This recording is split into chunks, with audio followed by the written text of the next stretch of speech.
अरे सर आप। सर नमस्ते। और बताइए कैसे हैं आप? अनुष्का, ये क्या कर रही हो तुम? होश में भी हो? तुम इस कंपनी की मैनेजर हो और तुम इस मामूली से सिक्योरिटी गार्ड के पैर छू रही हो? हाँ, मैं तो बिल्कुल ठीक हूँ, लेकिन मैंने आप लोगों को नहीं पहचाना। आप कौन हो? सर आपने मुझे नहीं पहचाना? मैं आपकी स्टूडेंट हूँ अनुष्का। यार ये क्या बकवास कर रही हो तुम इसकी स्टूडेंट हो? अरे तुम इसकी हालत तो देखो, ये यहाँ का सिक्योरिटी गार्ड है, तो इसने तुम्हें कैसे बढ़ा दिया होगा? तुम्हें ना कुछ गलतफहमी हो रही है।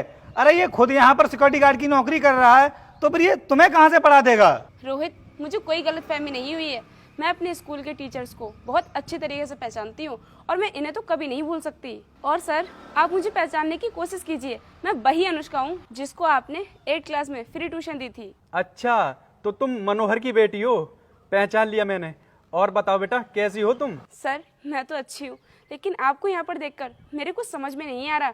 आप यहाँ पर सिक्योरिटी गार्ड की नौकरी क्यों कर रहे हो? और आपका तो खुद का कोचिंग सेंटर था और बहुत से बच्चे आपके यहाँ पर पढ़ने के लिए आते थे, फिर आप ये सब क्यों कर रहे हो? अरे यार छोड़ो ना, तुम भी पता नहीं कब की बातें अब याद कर रही हो। अनुष्का, समय बदल चुका है और तुम्हें भी अपने आप को बदलना पड़ेगा, क्योंकि तुम बहुत बड़ी कंपनी की मैनेजर हो और अगर इस तरह के सिक्योरिटी गार्ड के पैर छूती फिरोगी ना, तो कंपनी में कोई भी तुम्हारी रिस्पेक्ट नहीं करेगा। और वो तो अच्छा हुआ कि कंपनी का किसी भी एम्प्लॉय ने तुम्हें इसके पैर छूते हुए देखा नहीं। अगर देख लेता ना, तो वो तुम्हारी रिस्पेक्ट करना बंद कर देते। देखो रोहित, जिस गुरु ने हमें पढ़ाया हो उसके पैर छूने में हमें कोई शर्म नहीं करनी चाहिए। अनुष्का, सर बिल्कुल ठीक बोल रहे हैं।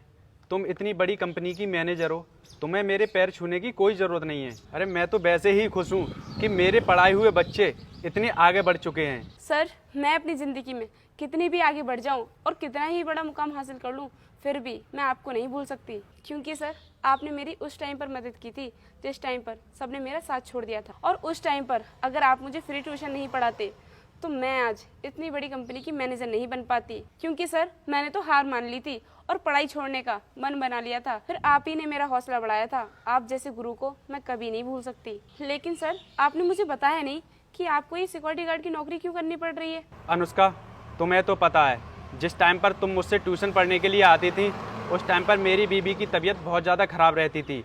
और तुम्हें तो पता है, उसकी देखरेख करने वाला कोई भी नहीं था मेरे अलावा। और उसके कुछ दिनों बाद मेरी वाइफ की तबीयत और ज़्यादा बिगड़ गई, जिसके कारण मुझे अपनी वाइफ को हॉस्पिटल में एडमिट करना पड़ा। फिर मैं बच्चों को ट्यूशन भी नहीं पढ़ा पाया, जिसके कारण मेरा कोचिंग सेंटर भी बंद हो गया और मेरी वाइफ भी नहीं बच पाई। उसके बाद मेरे पास कोई काम नहीं बचा। फिर मैंने सोचा कि सिक्योरिटी गार्ड की नौकरी ही कर लेता हूँ। सर आपके साथ इतना बड़ा हादसा हो गया और आपने मुझे बताने की कोशिश भी नहीं की। जब आपने मेरे बुरे वक्त में